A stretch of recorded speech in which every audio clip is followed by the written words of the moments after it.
አሁን ደግሞ ማሳያችሁ ኢንቫይት ሰው እንዴት ነው የሚደረገው የሚለው ማለት ነው። አፕሊኬሽናችሁ ላይ ትገቡና ልክ እንደዚህ ታች ጋር በጥግ በኩል ቀኝ ላይ ያለችዋን እንነካለን ማለት ነው። ከዛ በኋላ እንደምታዩት እዚች ጋር ኢንቫይት የምትላለች እሷን መንካት ነው። ልክ እንዲህ ከመጣልን በኋላ እዚህ ጋር እስከ 16.8 ዶላር ድረስ በአንድ ሰው ማግኘት ትችላላችሁ ይላችኋል አፕሊኬሽኑ ማለት ነው። ስለዚህ ኢንቫይት ነው የምትለዋን እንነካለን። ከዚህ ውስጥ አንዷን እንግዲህ የመጡ የኢንቪቴሽን ቴምፕሌቶች ነው። አንዷን ነክተን ሼር ነው የምትለው ማለት ነው። ሼር የምትለዋን መንካት ነው። ከዛ ያው የሚመጡልን አማራጮች አሉ። ከመጡልን አማራጮች ውስጥ አንዱን በሚመችለኛ ዋትስአፕም፣ ኢሞም፣ ኢንስታግራምም ምንም ላለን አንዱን መርጦ ወደ ሊንኩን ይልክላቸዋል ሰዎቹ። ከዛ ሊንኩን ተከትለው እንዲከፍቱ እና ሌላ ሰው እንዲገባ ማድረግ ትችላላችሁ ማለት ነው።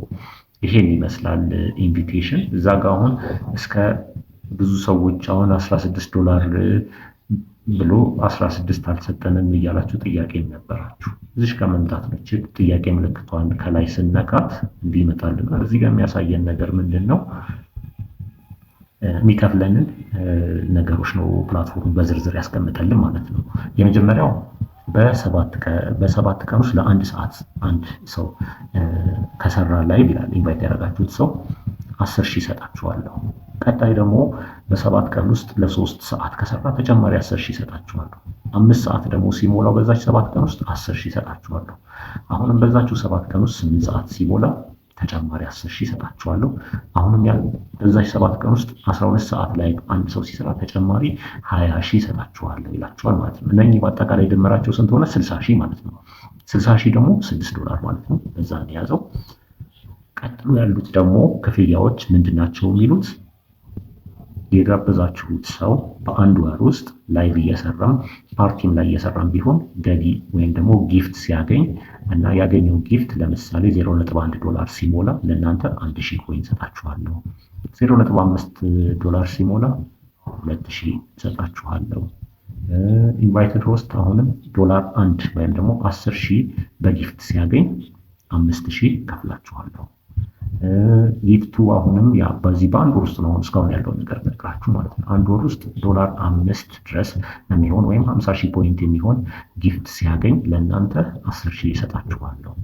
አሁንም ጊፍቱ ወደ 10 ዶላር ሲደርስ ሪሲቭ ያደረገው ጊፍት ወደ 10 ዶላር ሲደርስ አሁንም ተጨማሪ 10,000 ይሰጣችኋለሁ። 20 ዶላር ከደረሰ 10,000 ይሰጣችኋለሁ። ስለዚህ ኢንቫይት ሆስት አሁን በተጨማሪ 50 ዶላር ሲደርስ 20,000 እንደገና በ30 ቀን ውስጥ 100 ዶላር ጊፍት ካገኘ ተጨማሪ 20,000 ይሰጣችኋለሁ። ኢንቫይት ሆስት እርኒንግ አሁን 200 ዶላር ጊፍት አሁን ካገኘ በዚህ በአንድ ወር ውስጥ ተጨማሪ 30,000 ይሰጣችኋለሁ። ስለዚህ እነኚህ በሙሉ ሲደማመሩ ስንት ይመጡልናል ማለት ነው?